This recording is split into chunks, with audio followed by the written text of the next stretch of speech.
Hey, what's up, guys? Well, a while back I talked about Shiny as a Droid, which was a Random House children's book around 1986 or so. And it's sort of oddly enough to sort of modern ears, it's sort of known as one of their Touch Me books, which just sounds totally inappropriate as a children's book series title. You might agree, but nonetheless, it was part of a two-part Touch Me book series. One was about the droids, and the other was about the Ewoks. The interesting thing about this book is that well, there's lots of things, and again, I've got a video. You can learn more about it. But this is really easy to find, very affordable.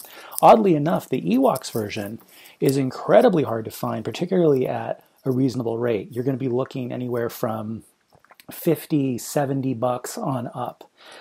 Fortunately, though, I was able recently to come across a copy. I don't want to say how cheaply, but I don't want to piss anyone off, but it was a total steal. It was absolutely unbelievably well priced. I found that I picked it up. It's in reasonably good condition, considering that it's 31 years old and that it, was probably previously owned by children who don't tend to take very good care of their things, even awesome Star Wars collectibles.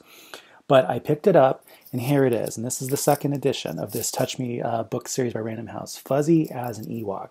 Incredibly excited to have this. This is a very important, very odd sort of remaining gap in my Star Wars Legends collection. So I'm truly getting to sort of like the whole collection, the completeness, right? Which is really exciting. This was just one of these things I sort of thought, you know what, I'm honestly never really going to be willing to plop down 70 bucks to pick this thing up. But fortunately, it didn't have to. Now I can share it with you guys. Incidentally, if you have one of these from your childhood, or you know someone who does, see if you can get it. See if you can pick it up. You could flip it probably for a really reasonable rate. Then again, you might want to, like me, just sort of put it on the shelf. None of my collection is for flipping. It's all for cherishing and celebrating and enjoying. And I've enjoyed reconnecting with this, a book which I had when I was a little younger, when this stuff was actually in print.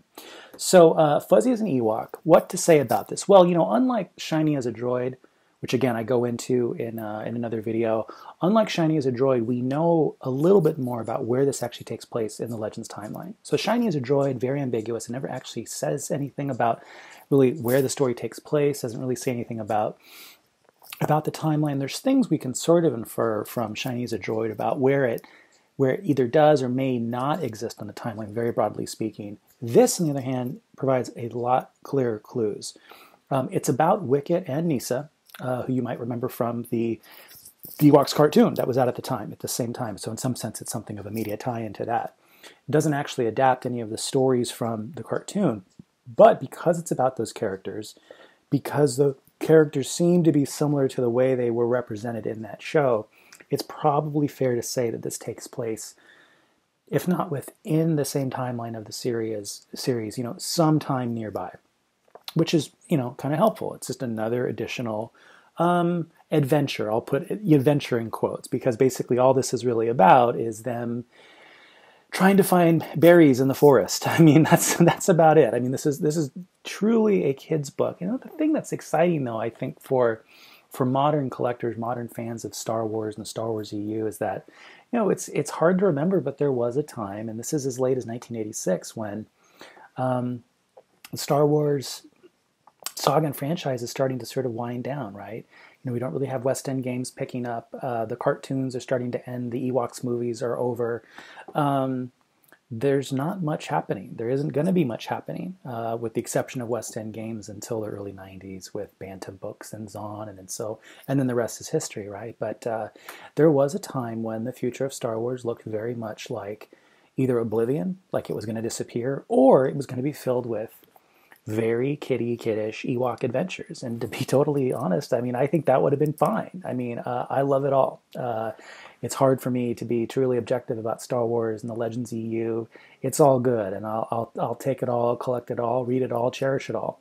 But yeah, it is amazing to think that a timeline that has everything from Revan to Jason Solo also has Nisa and Wicket picking up berries on the forest moon of Endor.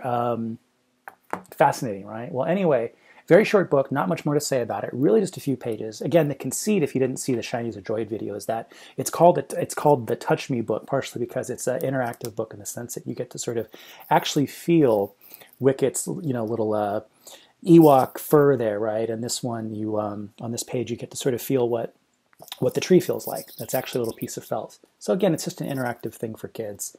The story's less important than just the ability to sort of play with the book in some sense. Here, the wing sort of adapts. It's a bit of a pop-up there. You get to feel a little bit more about some of the stuff they're finding in the forest.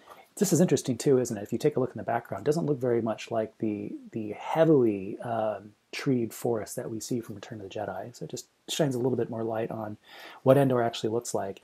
And here you go. That's the berries where you get to actually sort of like, I think, smell what they smell like. So yeah, it's kind of neat.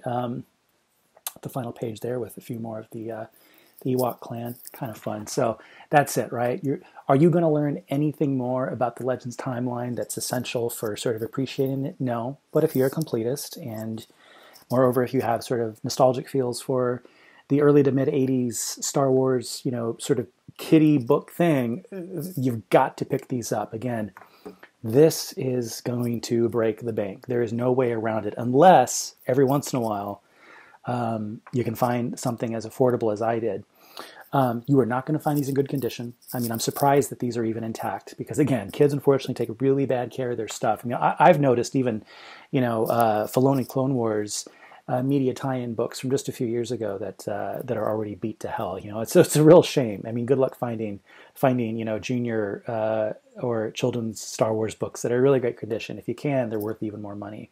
Unfortunately, in the case of the Ewoks book, it's being worth more money is going to mean more you're going to have to spend. But it's a fun, important gap, and a fun, important reminder too that again, there was a time when Star Wars was all about the Ewoks, and although that makes some people cringe, it makes me happy. It takes me back to that really early era of Star Wars, and it's just so much fun. And again, it's just a great conversation starter. If you've got friends who are only into, say, the Old Republic video games, right, or friends who maybe sort of got into Star Wars a little bit towards the end of the EU and were reading about Legacy of the Jedi and things like this, and tell them that there were times when Star Wars was all about Ewoks trying to find raspberries on Endor. All right, that's it, guys. I'll come back more with some additional things. In fact, a fun teaser, a potentially new unearthed bit of EU, a bit of an extension of one of the old short stories from the Tales books that was put into audio form and expanded upon only there on audio. So I'll talk about that more in the future. All right, see you guys later.